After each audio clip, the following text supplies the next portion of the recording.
안녕하세요. 오늘도 사연 살롱을 찾아주셔서 감사합니다. 벌써 40 중반의 나이가 되어가는 여자입니다. 저는 나이는 많지만 결혼한 지 얼마 안 된 새댁이에요.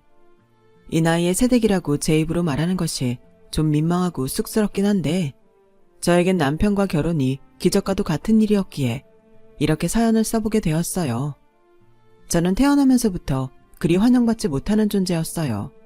순전히 딸이라는 이유로요. 세상에 제가 딸로 태어나고 싶어 그런 것이 아닌데 가족들은 마치 제가 원해서 딸이 되기라도 한 듯 저를 볼 때면 종종 이런 말씀을 하셨어요. 아휴, 너 같은 쓸모없는 계집애는 세고 셌는데 왜 하필 머스마가 아닌 거야? 분명 아들이라고 했는데 계집이면 차라리. 에휴. 지금은 상상할 수도 없는 말이지만 왜 옛날 어른들, 특히 할머니와 엄마를 비롯한 여자들이 더 그런 말을 많이 하는 걸까요? 물론 할아버지와 아버지도 제가 사내가 아닌 계집이기 때문에 못마땅해 하기는 마찬가지였어도 대놓고 상처 주고 멸시하던 건 늘 집안 여자 어른들이었어요. 저의 인생은 어리고 크고를 떠나 언제나 계집이라고 차별받고 갖은 멸시를 당하며 살아야 했는데 그 바탕에는 더 억울한 사연이 숨겨져 있었어요.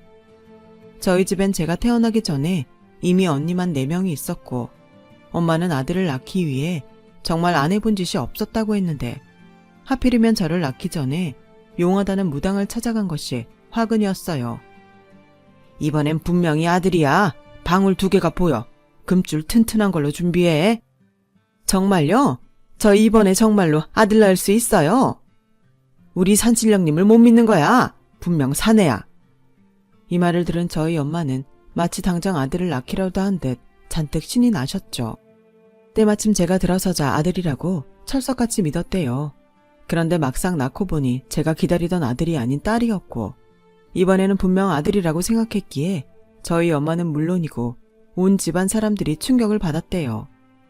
그 역시 제 잘못은 아니었는데 저는 마치 큰 잘못을 하고 태어난 것처럼 집안의 천덕꾸러기가 되었어요. 그거 아니어도 서러운 일 많을 제 인생을 더욱 퍽퍽하게 만들었어요.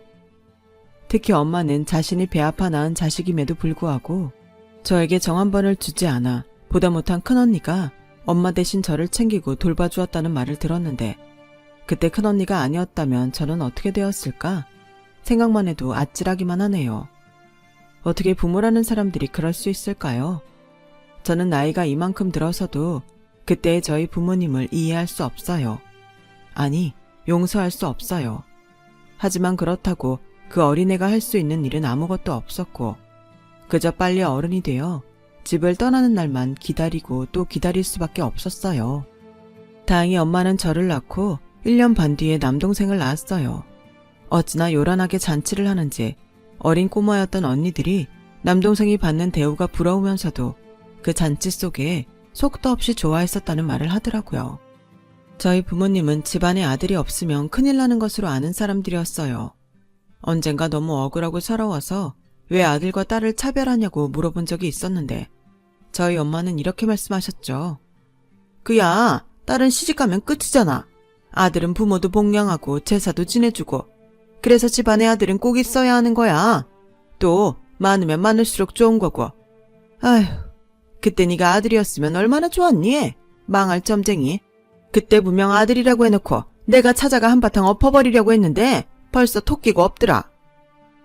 엄마도 여자면서 왜 그래? 엄마도 할머니가 여자라서 뭐라고 했어? 너도 시집가면 알게 돼. 엄마가 너 낳고 네 할머니한테 얼마나 구박을 받았는지 알아? 산후조리도 제대로 못했어. 근데 정민이를 딱 낳으니까 어떻게 됐냐? 할아버지가 엄마한테 돈도 100만 원이나 턱 주고 네 할머니가 그렇게 무시하더니 이젠 아들 낳았다고 떠받들어 주잖아. 지금이야 네가 엄마를 이해할 수 없겠지만 어쩌겠니? 여자 팔자가 그런 걸. 저는 그 뒤 나는 나중에 어른이 되어서도 결혼 같은 건 하지 않겠다고 결심했어요. 엄마처럼 아들 낳지 못했다고 구박을 받으며 살고 싶지는 않았거든요. 이미 태어날 때부터 충분히 받은 구박, 처녀 귀신이 되는 한이 있어도 저는 차별과 구박에서 해방되고 싶었어요. 그래서 이를 악물고 공부를 했어요. 그런데 참 억울하고 서러운 게 공부를 아무리 잘해도 계집애가 공부해서 뭐하냐며 저를 학교에 가지 못하게 했다는 거예요. 너는 시집가기 전까지는 집에서 밥값 해야지. 공부는 우리 장손인 정민이만 하면 된다. 자고로 우리 집의 기둥은 정민이야. 할머니는 저에게 그런 모진 말을 아무렇지 않게 하셨어요.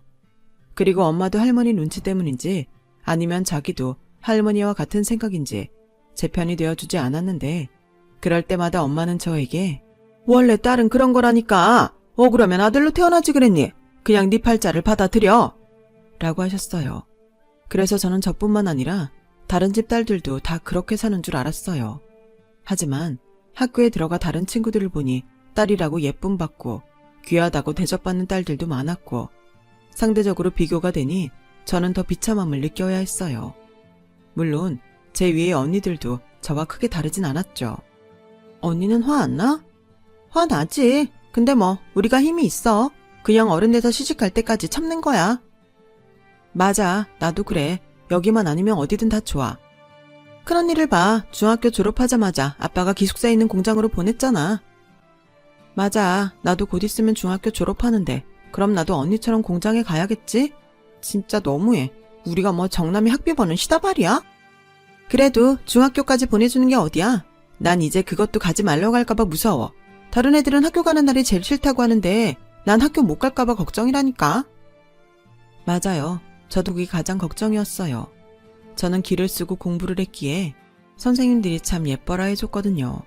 그래서 저는 집보다 학교가 더 좋았고 학교가 좋고 공부가 좋으니 저의 성적은 늘 상위 그룹이었어요.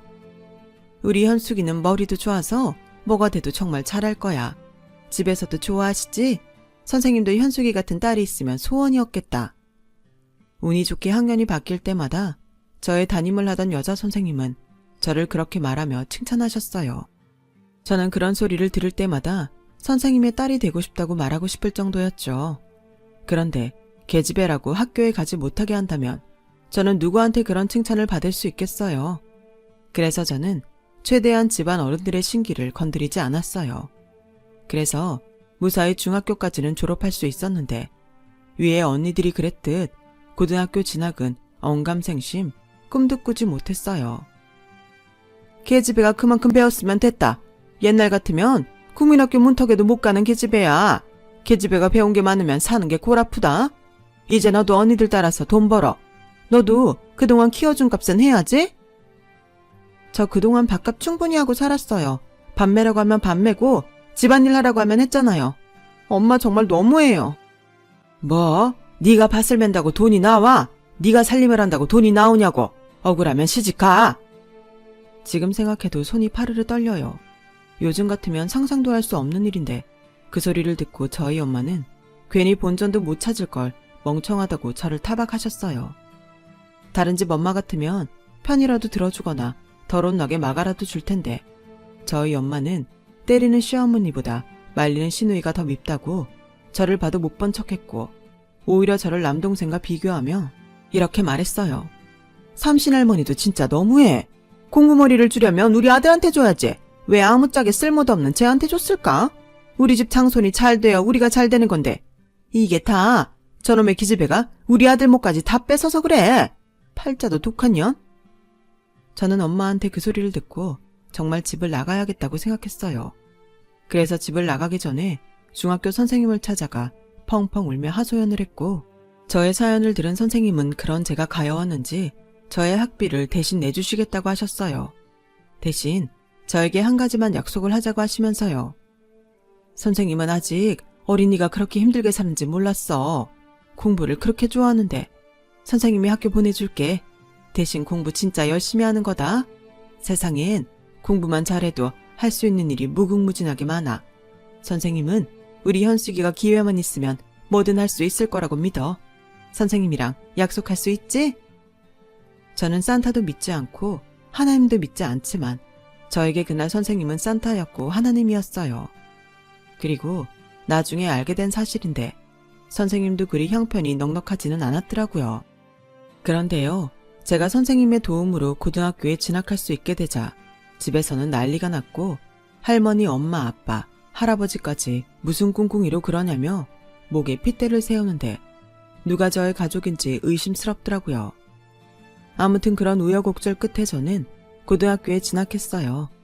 마음에 빚이 있기에 죽기 살기로 공부를 했어요. 당연히 목숨 걸고 공부하는 저를 따라올 친구는 없었어요. 내심 대학도 가고 싶었던 저는 장학금이 아니면 절대 대학 입학은 꿈도 꿀 수 없다고 스스로 채찍질을 했는데, 제가 고등학교에 다니는 동안 저희 집엔 여러 가지 일들이 일어났어요. 우선 큰언니가 어린 나이임에도 불구하고 결혼을 했고, 둘째, 셋째 언니는 각자 남자와 눈이 맞아 도망을 갔어요. 마지막 언니는 교통사고로 세상을 떠났죠.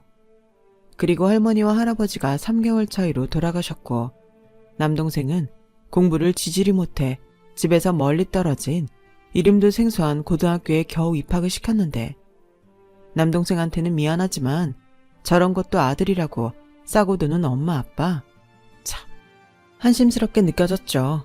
그리고 할머니 할아버지가 돌아가시면 그래도 뭔가 달라지지 않을까 내심 기대했던 저는 더욱 집에 오만 정이 떨어지고 말았는데, 그건 저희 엄마 때문이었어요.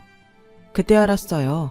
엄마는 그동안 할머니 눈치를 보느라 저를 비롯한 딸들에게 그런 것이 아니었고, 오로지 자기가 낳은 아들이 잘 돼서 자기한테 효도하기만을 바랬던 것을요. 정민아, 너 요즘 왜 이렇게 공부를 안 해? 네가 잘 돼야지. 넌 우리 집의 기둥이고 희망인데. 엄마, 난 공부 싫어. 머리도 나쁘고 별로 대학 가고 싶은 마음도 없다니까. 그냥 막내 누나한테 공부하라고 해. 누나는 여자잖아. 누나가 공부를 해봤자 시집가면 그만이야. 네 누나가 잘 돼봤자 남 좋은 일 시켜주는 거라고. 그래도 누나는 엄마 아빠가 아니어도 도와주는 사람이 많잖아. 으휴, 속 터져. 그러니까 엄마가 이렇게 억울하지. 왜 같은 엄마한테서 태어났는데 너는 왜 그래? 분명 네가 안 해서 그렇지 머리는 좋을 거야. 정민아, 오늘부터라도 죽기 살기로 해. 그 소리를 방문 밖에서 듣던 저는 하마터면 박장대소를 할 뻔했어요. 저도 누나긴 하지만 제 동생은 공부하기엔 의지도 약하고 유혹에도 약했거든요. 그런 애한테 지금부터 죽기 살기로 하라니. 저는 그때부터 반드시 성공해서 엄마에게 내가 옳았다는 걸 보여줘야 한다는 마음을 가졌고, 동기부여가 확실하니 공부는 더욱 잘 되더라고요. 그런데 엄마도 그런 제 마음을 알았을까요? 제가 집에서 공부를 좀 하려고 하면 이거 해라 저거 해라 부려먹었죠.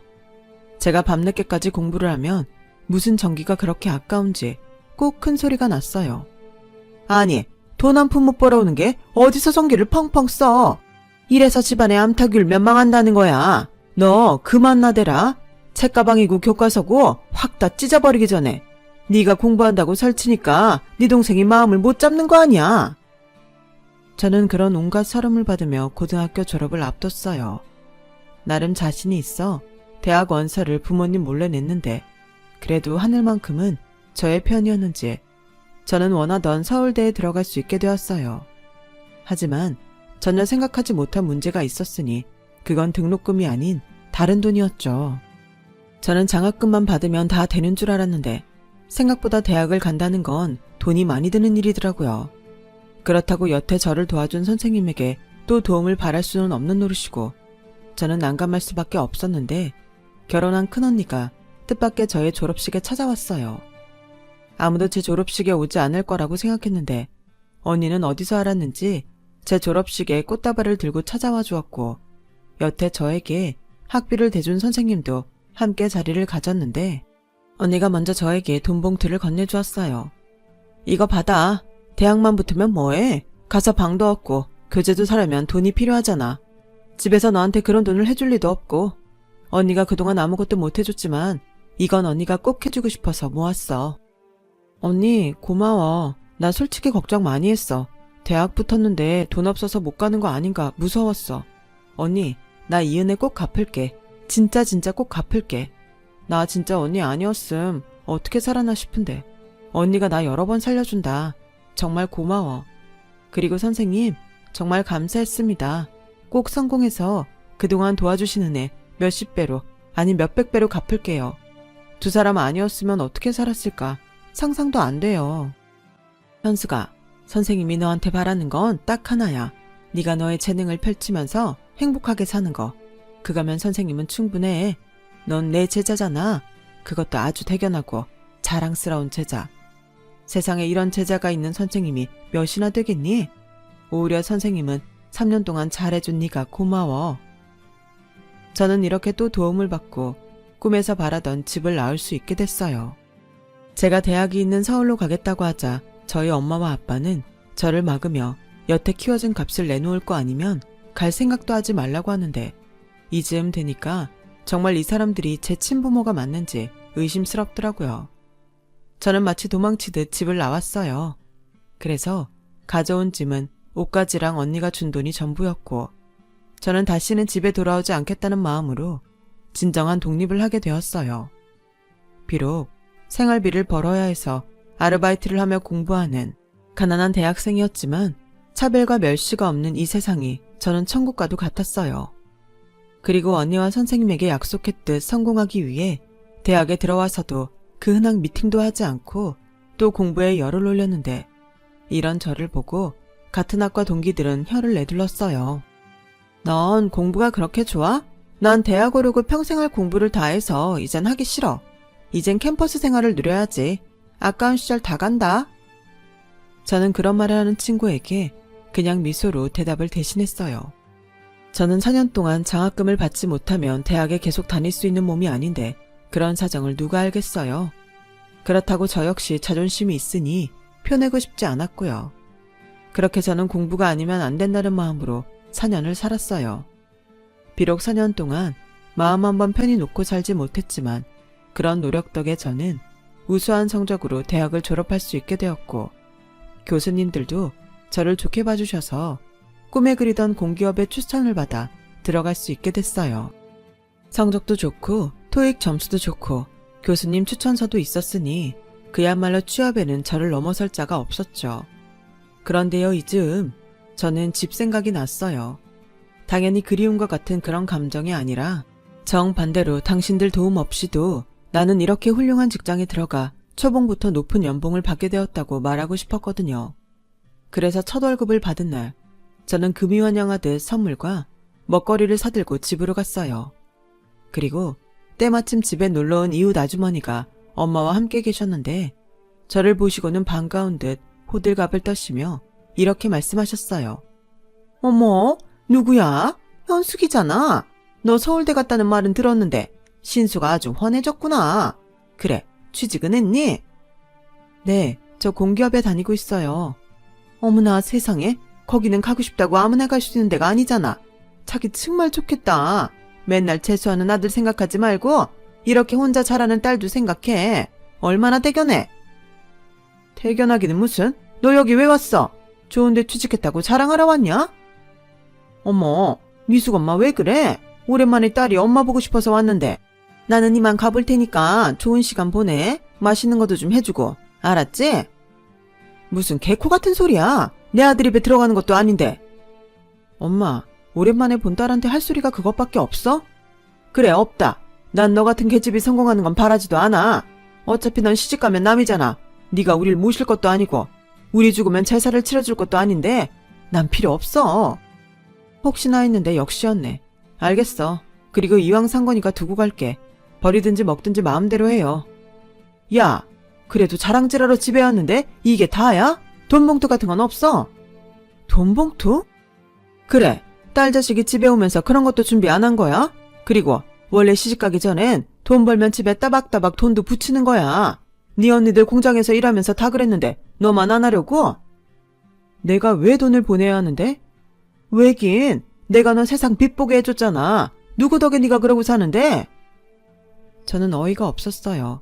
그래서 말할 가치도 없는 것 같아서 집을 나서는데 엄마는 그런 제 뒤통수에 쐐기라도 박듯 말을 던지더군요.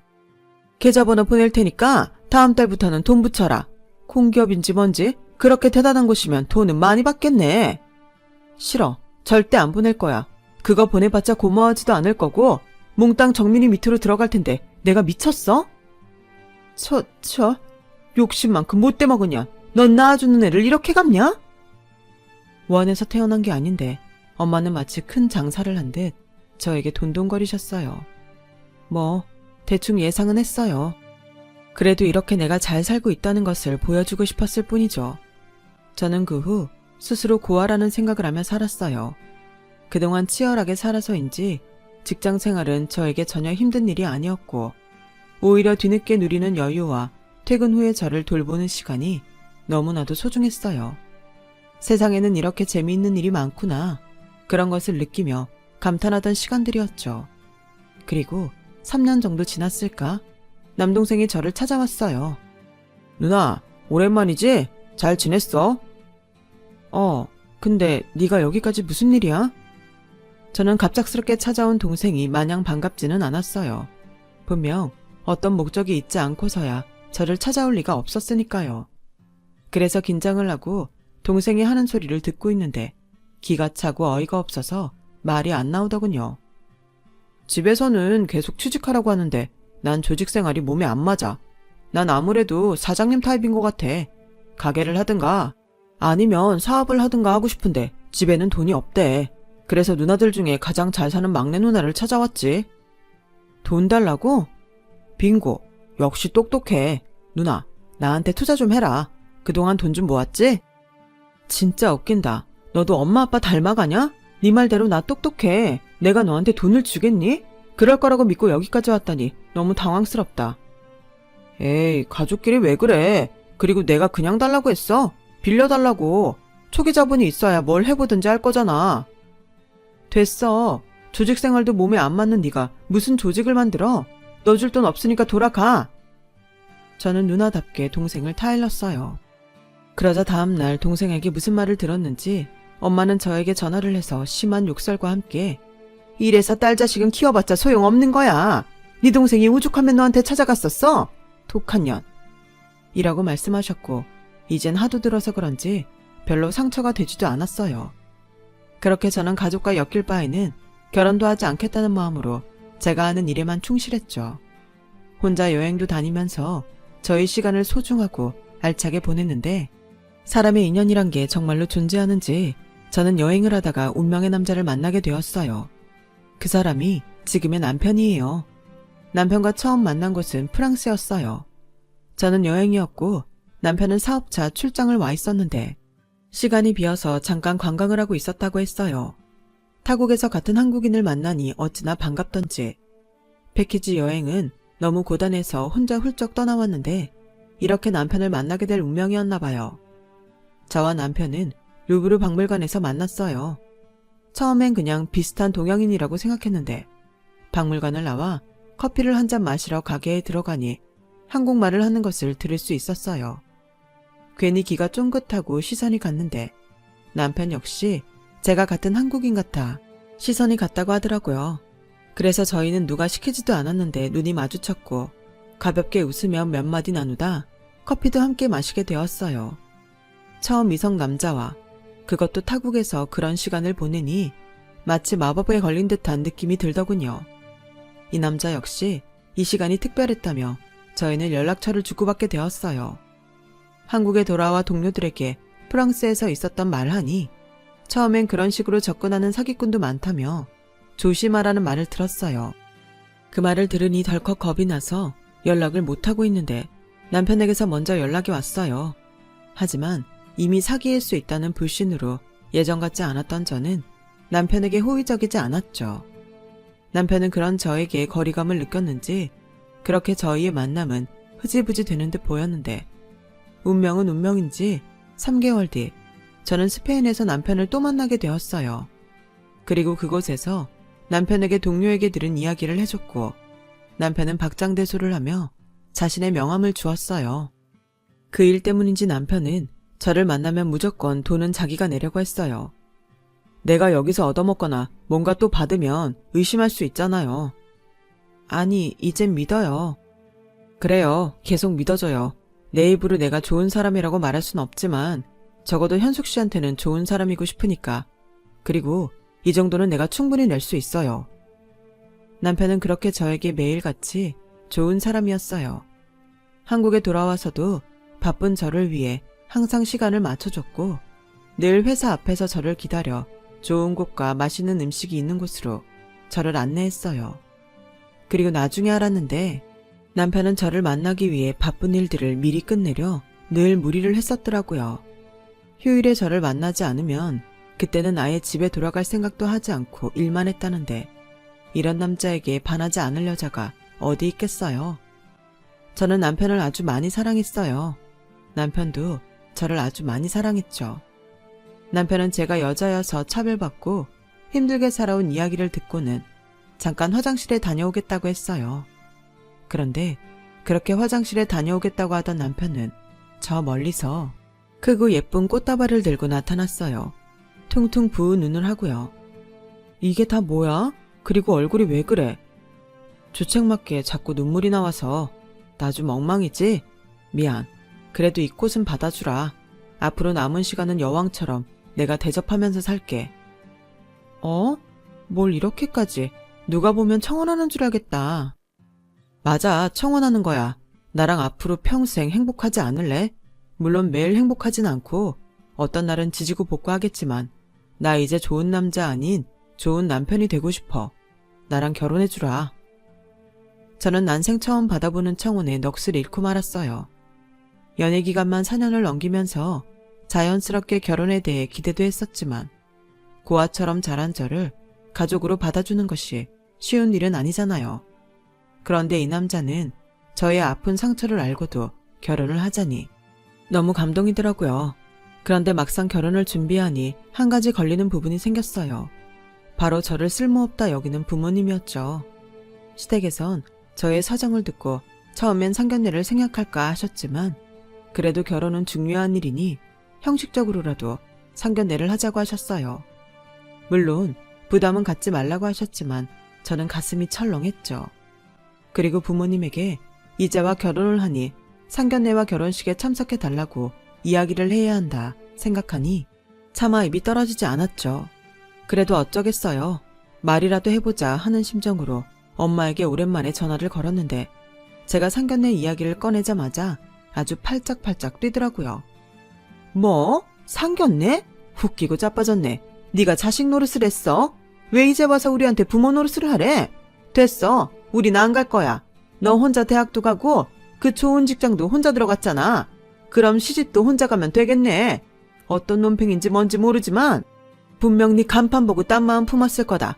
어디 홀랑 뜯기고 망해봐. 망할년.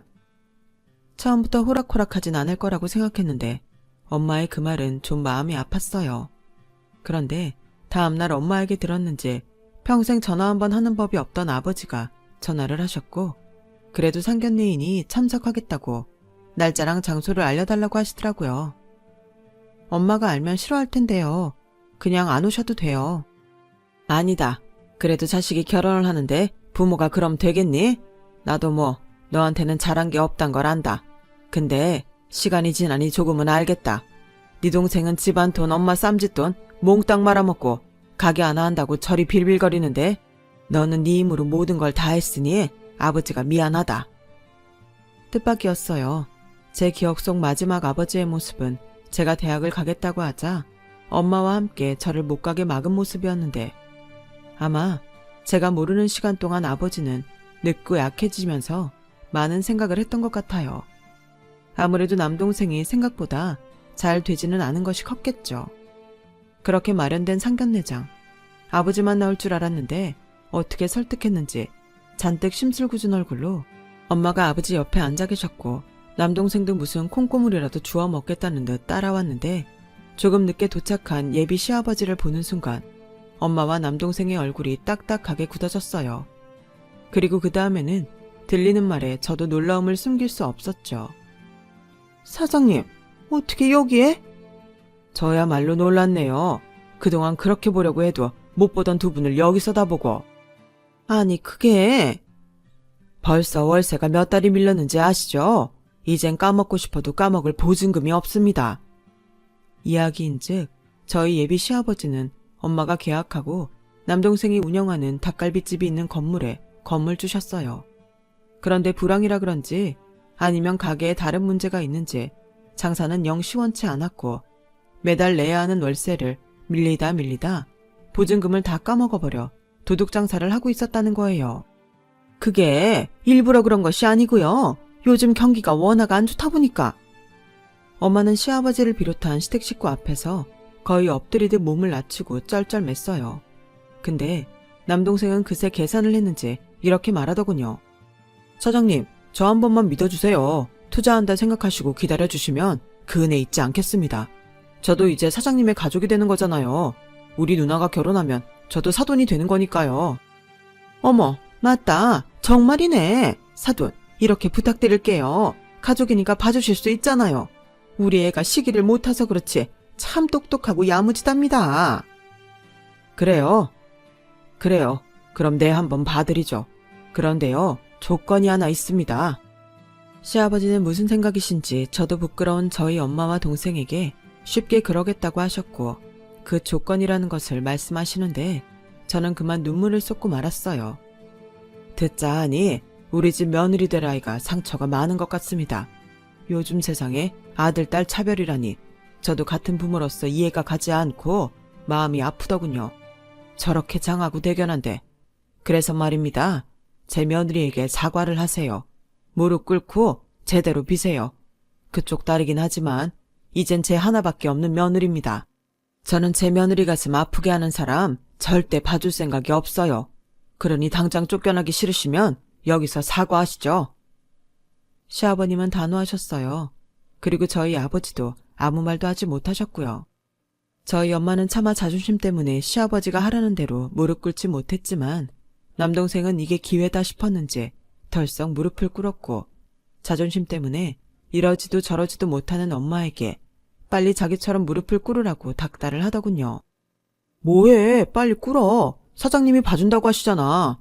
누나, 내가 정말 잘못했어.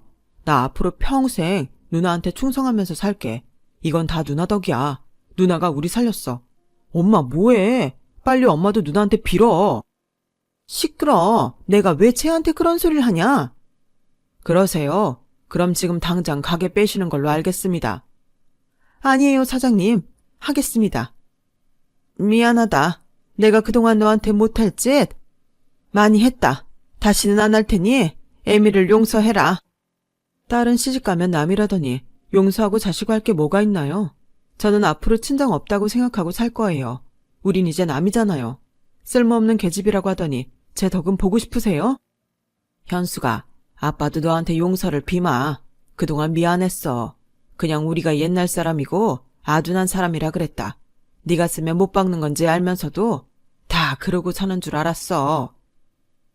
저는 아빠의 사과까지 받고 나니 목이 매 아무 말도 나오지 않았어요.